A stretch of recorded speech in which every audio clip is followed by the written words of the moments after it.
Hello, I'm so honored to have been invited to share a bit about my personal story with you. In drafting my personal narrative, I set out to share a little bit about my biographical history with you and a little bit about my development as a scholar. To wrap us up, I'm going to share with you a few lessons or insights that have been really key to my scholarly development. Before starting and formally introducing myself, I just want to thank Dr. Ebony Zamni-Gellar for the opportunity and for asking those of us in this series to dig deep and use the tenets of scholarly personal narrative, which is a distinct methodology that asks scholars to consider how our histories inform who we are, what we ask, and how we go about it. In this way, scholarly personal narratives can powerfully disrupt normalized standards of objectivity, which have been used to judge academics and their worthiness for far too long. And it is a method that really aligns with my own Chicana feminist epistemology, which understands that notions like objectivity and neutrality are really just convenient covers for how whiteness and masculinity have shaped the academy. So I am just so pleased to be able to think through my scholarly journey through such an inviting methodological framework. All of that to say, I'll go ahead and get started by introducing myself and sharing a little bit about my professional profile right now. My name is Leslie Gonzalez, and I'm an associate professor of higher education at Michigan State University. Michigan State University occupies the ancestral, traditional, and contemporary lands of the Anishinaabe. Here at Michigan State University, I serve as the program coordinator for our online master's program. This is a program that focuses on higher education and lifelong learning. I also serve as an associate editor for the Review of Higher Education, which is one of the key journals in our field. These titles and roles are, of course, something that I'm really proud of and humbled and honored to hold. But when it comes down to it, I often introduce myself or write up my bio to describe myself as a working class Latina, a first-generation college student turned academic. In fact, when I open up my classes every semester, that's how I introduce myself to my students. I'm the product of my parents' very careful and thoughtful and loving parenting, and I am the granddaughter of farm workers, including migrant seasonal farm workers, ranchers, cooks, and cleaners. My mom and dad, they married very young, and right after graduation, while still living in the state of New Mexico, they got married. And due to my dad's family's history as a seasonal migrant farm working family, my dad ended up marrying my mom, and they moved to the state of Texas. So I actually grew up in the state of Texas, in the northern part of Texas, in a really small farming community. I lived there till I was about 13, and while I went to school there, I faced a series of racist incidents, everything from racist interactions with classroom peers to bad interactions with teachers. I'll talk a little bit more about that in a bit. But those series of incidents led my parents to take a risky decision and the hard decision to make a big move. We didn't have a lot of money, but they decided that it was important to move me and my little brother back home to New Mexico, where we could be around family and where we could come to have a better and a prouder understanding of who we are as a people, who we are culturally, linguistically, and so on. And so although I spent a substantial amount of my time growing up in northern Texas in this farming community, I actually identify really strongly as a New Mexican. I grew up from 13 onwards in a very rural ranch in New Mexico. And this ranch, you can find it on the map. It's known as Cañadas Bonitas or as Gonzalez Ranch. And it's right off the Villanueva exit on I-25 in New Mexico. I love my ranch very much. It's very high in the mountains, about 5,700 feet in terms of elevation. We have horses and cows, and I love cows, and I love pigs. And we're about a solid 45 minutes from any real town. So my mom is originally from Las Vegas, New Mexico, which is where I went to undergraduate at New Mexico Highlands University. And that is the nearest town, and it's about 45 minutes away. My dad is the school bus driver that gets the kids from the ranch to the schools in Las Vegas. And that means that when I was growing up, I was often on the school bus as early as 6 a.m. every morning. So that's always an interesting story to reflect on. And it's always helped me to really think about all of the work that school children and parents have done before they even take a step or move into the school doors. So it really has grounded me. I love my ranch, as you can probably tell, and I strongly identify as a rancher. In fact, I attribute a lot of my best thinking to the fact that I grew up with a rancher's worldview. When you're a rancher living in a very rural area where there's limited water that you draw from a well, when there's not really a convenience store around the corner, you have to be anticipatory, you have to be a planner, you have to think about systems, and most importantly, you have to think relationally. You have to think about what you're using and how that might affect your neighbors who may be 10 or 15 miles up the road, but you have to think relationally, because when you use resources, those are resources that others will not then have access to easily or quickly. And so I really think that the rancher's worldview has been central to how I think about how colleges and universities work as organizations in this larger field where they're competing for resources, et cetera, et cetera. As much as I love my ranch, as much as I love and sort of embrace this identity as a rancher, my understanding of my family's connection to the ranch has really become much more complicated in recent years. And in fact, in 2019, when I was the ASH program chair, I wrote about this in a letter to the ASH community. You can probably tell that I've always had a very romantic attachment to the ranch. But I now understand through, about 2 years of learning that the ranch is not really our land. It's not really my family's land. And in fact, it is land that belongs to the Native and Indigenous people of New Mexico. And in fact, I think it's important to take this opportunity to note that New Mexico has a fairly large Native population. The Native population constitutes about 10% of the state's population, about 220,000 people, and about 23 different tribes or clans are represented in New Mexico.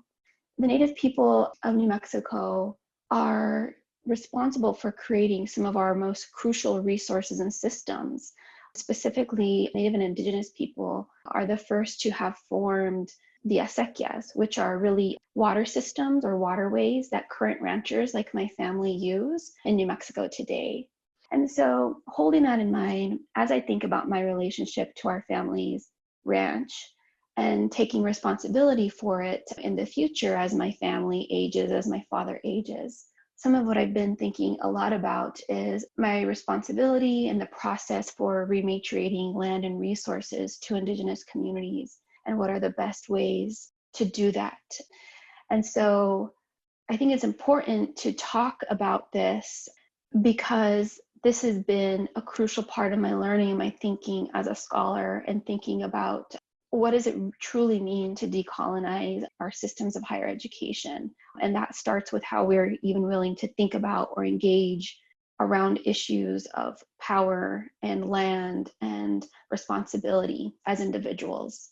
I need to say that I'm extremely thankful for my Indigenous friends and community that I'm a part of, including Heather Schotten and Amanda Tachin, Stephanie Waterman, Jameson Lopez, and Tiffany Smith, and Christy Nelson, among others. Working with the Indigenous community through ASH was one of the most important and deepest learning that I've done as a scholar in higher education. And although it may not be necessarily something that I'm writing about in my scholarship, it definitely shapes how I'm thinking about my work as an educator, as someone who occupies land that is not my own in my daily work. I also think that there's something to be said about the fact that some of my deepest learning has been in community. And that's sort of a shift in my growth as a scholar. Books are still some of my best friends. I love books. I love reading. I love articles. But there's something about the learning that happens, at least in my experience, when you are in conversation and carefully listening to others. There's something about being able to actively listen to someone tell their story, share their experience, recall pain or excitement or victory, and being able to learn from that. And so one of the things that I have been thinking a lot about is the process of learning, the spaces of learning that as academics, I need to be or should be more open to. I think that I see sort of a shift in some of my most recent work and thinking about my scholarship. I've been thinking a lot about learning and unlearning in the academy. Historically in my work, I've looked at faculty careers. I've been curious about how faculty, intersect with one another, how they intersect with their departments, with their organizations, with their disciplines. I've been curious about how those intersections really are often groups of people, groups of individuals that sit in different privileges, that hold different networks, privileges, and how they render really different outcomes. Particularly, I'm interested in the outcomes and the experiences of minoritized scholars, particularly women of color scholars, scholars who come from minoritized institutions or under-resourced institutions like Hispanic serving institutions. I myself am a graduate of Hispanic serving institutions, and I'm interested in understanding how these intersections, these coming together, these collisions really render outcomes for faculty members that have been historically, again, marginalized, underrepresented. But lately I've been sort of taking that the next step. I want to understand what it takes to encourage faculty to unlearn some of the norms and principles that they use to legitimize colleagues in their settings. I'm starting to ask questions like, how can we foster a culture of learning and unlearning amongst faculty in relation to equity?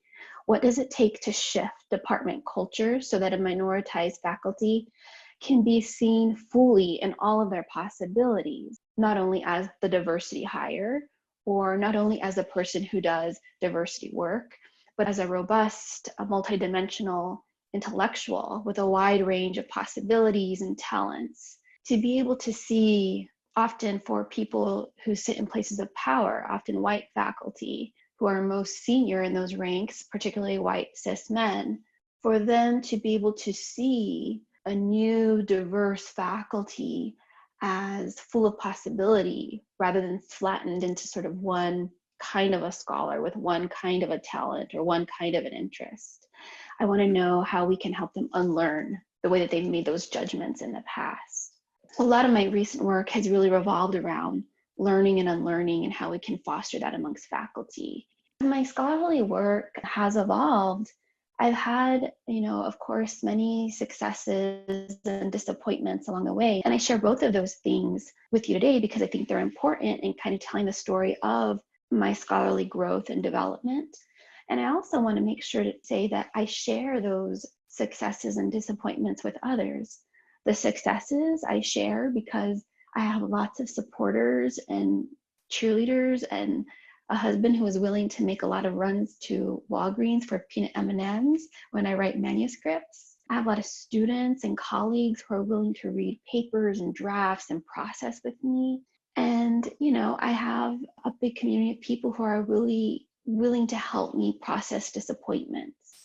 And I think both the successes, but probably even more so the disappointments or the moments of hurt, have been really key to a lot of the questions that I ask in the academy. For example, I remember when I finished graduate school, I was finishing up graduate school, I was really nervous about the job market, as many of our graduate students and early career scholars are still today. I was worried for a lot of reasons. I remember thinking, I'm coming out of a very small program at University of Texas, El Paso. It's a program that not a lot of people in the higher education field really knew at the time because historically the program that I graduated from at UTEP focused more so on K-12 leadership. It had a higher ed track, but it was very much focused on developing K-12 leaders. So I was really worried about that. I was worried about the fact that I know that people, even within the academy, even people who claim a social justice perspective, are skeptical or suspicious sometimes about EDDs, which is what I hold. People are suspicious about an EDD's ability to conduct rigorous research, to theorize, et cetera, et cetera. But I have a very key mentor to me, Dr. James Satterfield, who is now serving in academic leadership roles. And he just kept telling me to apply. And I made a few applications and I had a few early rejections and places that I never heard back from. But James kind of kept on me and he said, you've got to keep applying. And he was really central to helping me cope with those disappointments. And I remember that a job came open at Clemson and he said, we have a job here. You need to look at this job. It's a really good fit. And so he ended up nudging me to apply. And I did. And I went out and I interviewed at Clemson and it was a fantastic experience. And I was hired. And that was a big win. It was a big win. And I remember my family and I were driving out from Texas to South Carolina that summer to help me get situated, help my family get situated.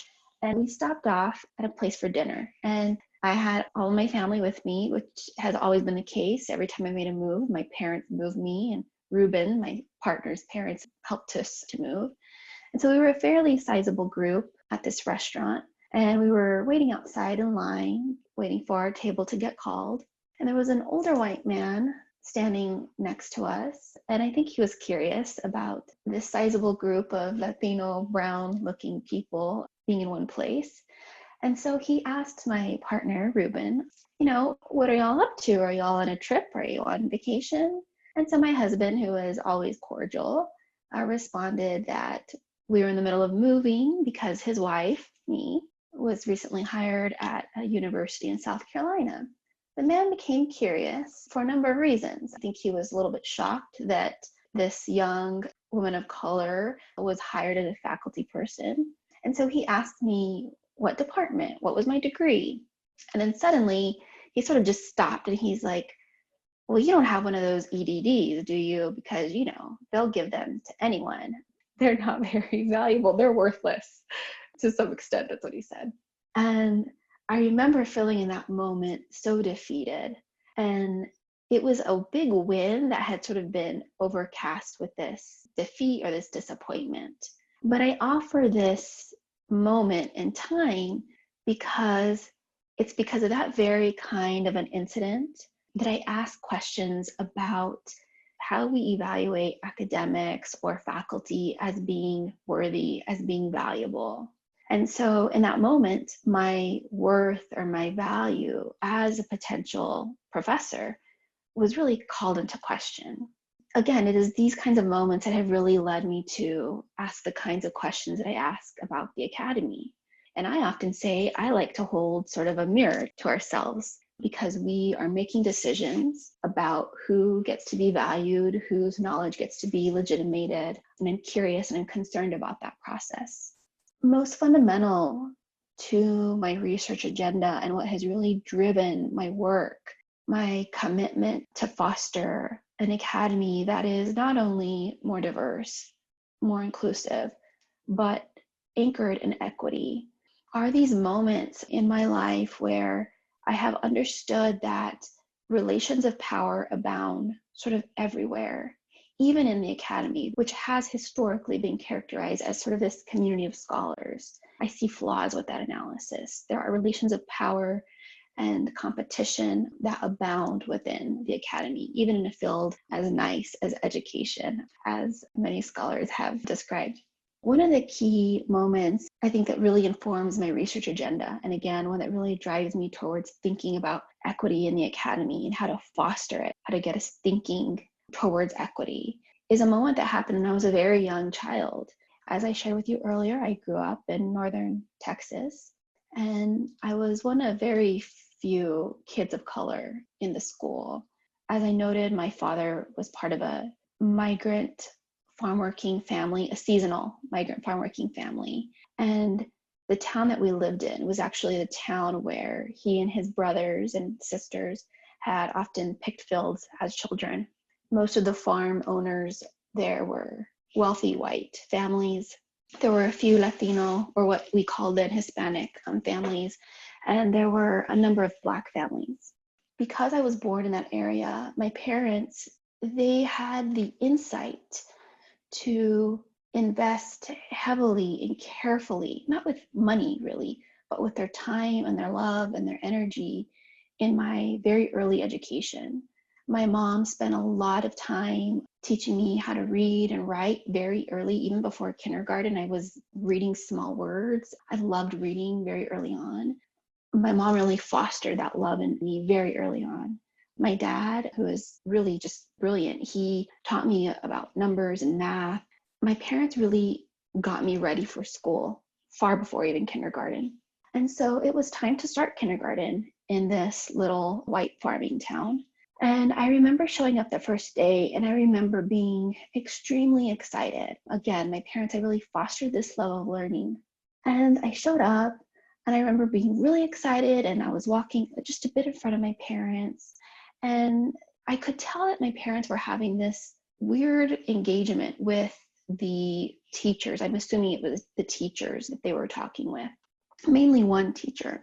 And I remember seeing a look of puzzlement come over my mom's face. And I remember a look of my dad being somewhat angry or frustrated.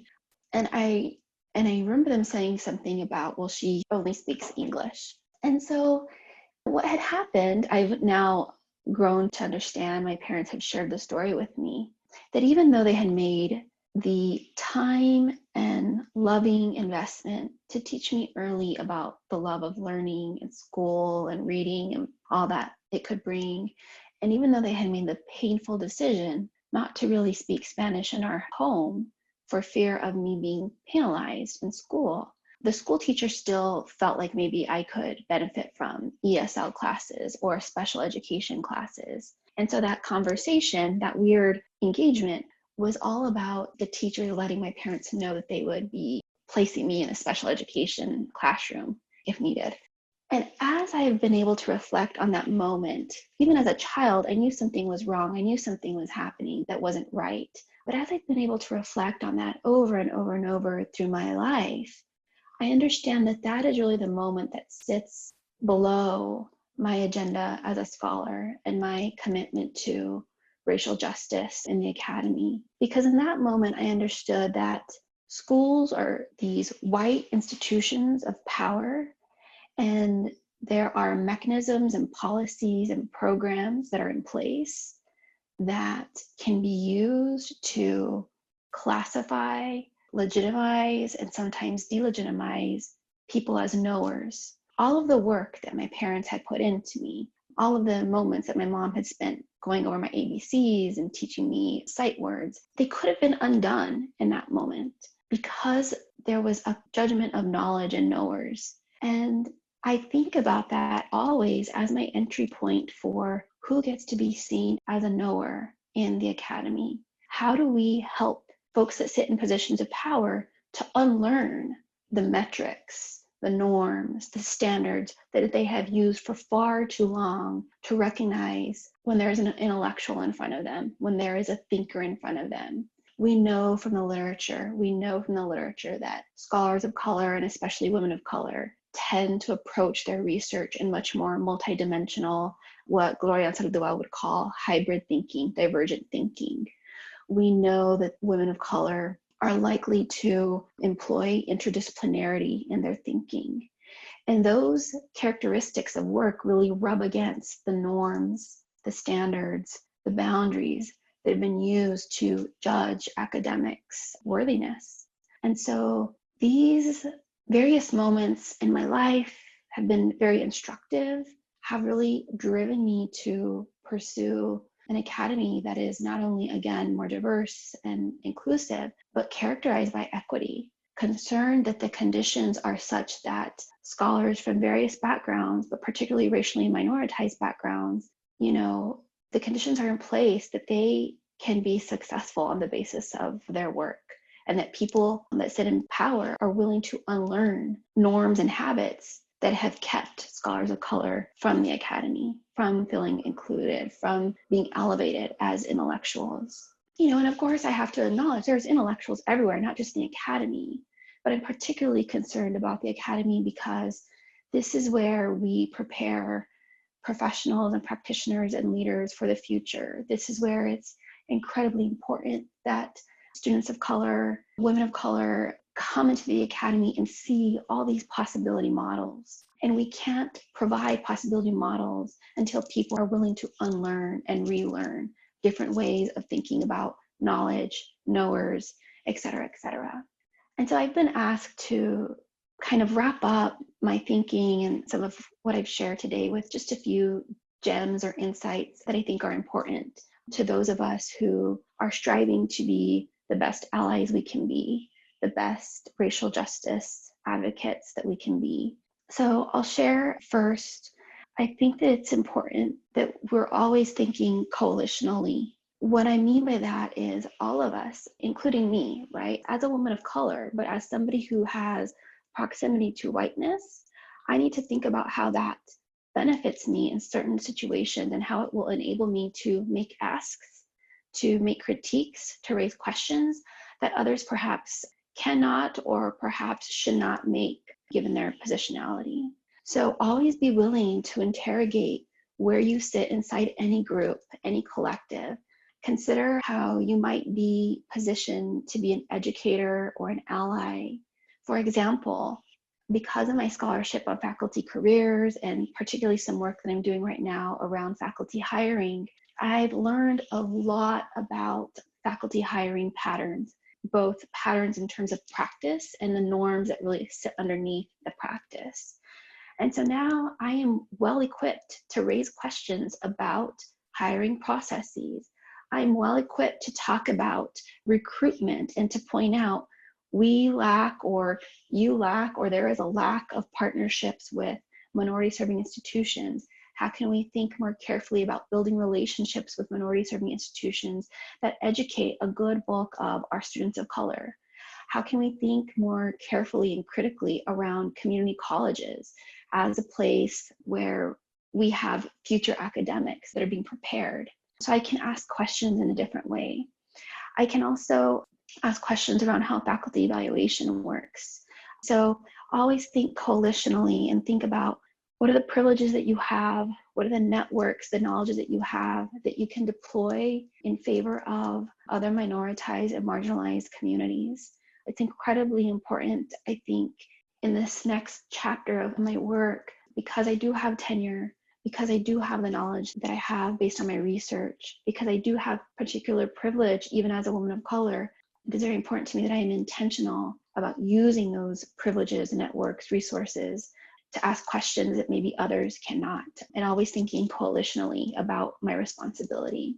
And I think the second thing that I'll leave with is that it can be easy when you're engaged in equity work in the academy, in any organization, in any institution, but especially in the academy. It can be easy to feel very disenchanted because the academy is filled with academics and professionals that love to position themselves as progressive liberals that are open, but being open isn't enough. To really get to equity, it's going to require folks to relinquish power, position, resources. And it can be really hard when you're feeling a little lost or you're feeling a little bit alone, especially if you're doing this work in a space where you are one of the only or one of the few. And so when those feelings come up, I think it's incredibly important and valuable to connect rather than disconnect. In the past, I think I've been one who's been more likely to disconnect, withdraw maybe a little bit. But what I've learned over the last few years is this work will have to be done in community. It will have to be done in connecting with others. Find your people, find your support squad, create group texts, virtual coffee hours, and connect with people who can help you remember that the work that you're doing is important. That can also give you grace when you mess up, because there are going to be moments where you mess up. There are going to be moments where you don't come through as a good ally. There are going to be moments when you're trying to be an ally and you undo some important work. And so you also need people that can provide for you an honest, but also a safe space that's full of grace and love. If equity and racial justice are our aims, we'll have to get there through love. So thank you for listening to this, and I hope it's been helpful. And I look forward to connecting and being in community with many of you and hopefully all of you.